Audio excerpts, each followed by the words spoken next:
For no specific reason whatsoever, a lot of people are wondering, what's a tariff?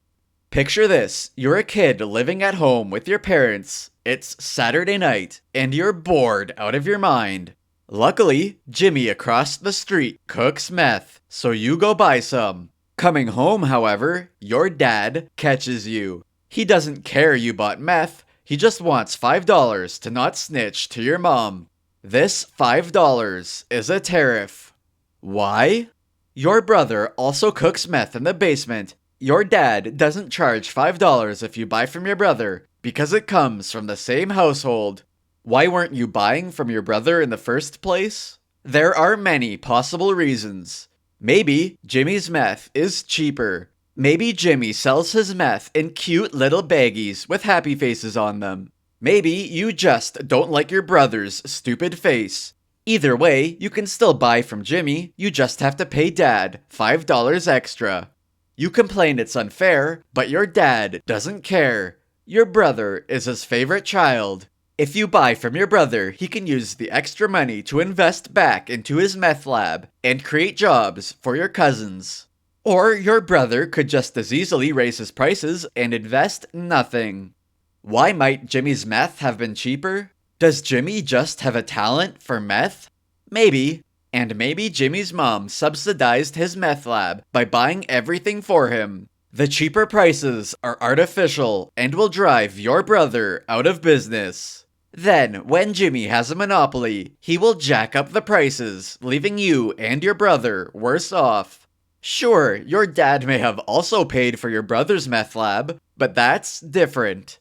Or maybe your brother simply bribed your dad. Regardless, Jimmy's meth now costs extra.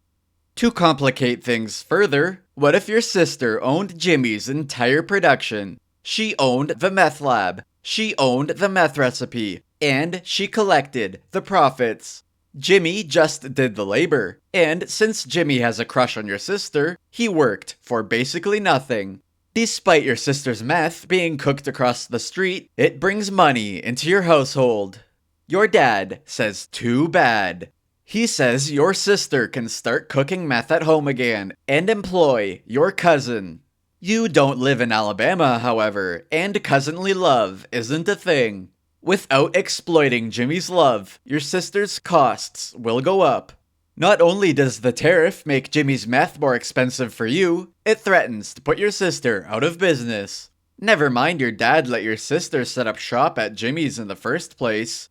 It's your dad's house, and he has the final say. Ignoring tariffs for a second, let's say you buy meth from Jimmy, but Jimmy doesn't buy anything from you. A trade deficit is the dollar value of meth you buy from Jimmy, minus the profits that go to your sister.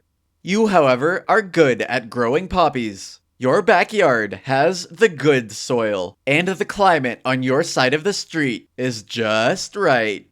Jimmy likes meth, but he also likes variety, so he starts buying heroin from you. If Jimmy buys more heroin from you, then you buy meth from him, the trade deficit is reversed. Now, if your dad starts charging a tariff, it will affect the trade deficit if it causes you to buy less meth from Jimmy. Jimmy doesn't have a dad, so there's no tariff when he buys heroin from you. For now. Maybe Jimmy gets a new stepdad who doesn't want Jimmy buying heroin from you, but from his biker friends. So he starts charging a tariff too. Your dad didn't care about your or your sister's input, but he certainly cares about Jimmy's biker's stepdad. In response to the tariff on your heroin, your dad raises the tariff on Jimmy's meth to $7. Of course, this angers Jimmy's biker's stepdad. Why should your dad get away with unfairly targeting his stepson? He raises the tariff on your heroin. What happens next? Your dad and Jimmy's biker's stepdad meet to address hostilities, say over psychedelic mushrooms. Option 1. The mushroom trip is good, and no one remembers why they were arguing in the first place. All tariffs are dropped, and you and Jimmy go back to buying from each other without extra fees. Option 2. The mushroom trip is bad. Neither side backs down, and the tariff dispute escalates into a trade war.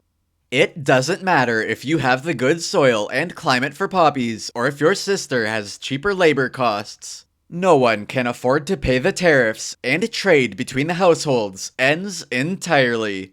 Your sister loses her investment in Jimmy's meth lab, and may have to fold entirely. You have to buy meth from your brother, or buy a lab and learn to cook meth yourself. Since you lost Jimmy, your number one heroin customer, coming up with the money is a monumental task. You may have to stop consuming meth entirely. There may be further unforeseen consequences too. Your brother, for instance, borrowed Jimmy's cute dog to distract the pharmacists while he stole meth ingredients from the drugstore. Without Jimmy's cute dog, your brother can't cook meth at all. Of course, your brother is still your dad's favorite child, so his allowance is increased to make up for the shortfall. The lost meth income, however, is a real loss to your household. Does your dad have to take out a loan? Do you lose your house entirely? Only time will tell. This may or may not be how tariffs work. More than likely, you learned nothing and have an inexplicable craving for illicit substances. You, however, must resist those temptations. Illegal drugs are bad. Criminals don't pay taxes. They don't even register on the stock market and dodge taxes the legal way. You must consume legal substances, like alcohol or grandma's prescription pharmaceuticals. She's got 20 different kinds of pills. Something is bound to be good. Government-regulated corporations may or may not be safer, but when their revenue increases, the stock market goes up. If it goes up high enough, a billionaire buys another yacht. At the end of the day, isn't that what matters? If you have any more tariff-related questions, feel free to ask them in the comments. I might answer them. Or better yet, some completely qualified random person on the internet will. If you get lucky, it might even be a bot. Mainstream media. Bad. Random internet commenter. Good.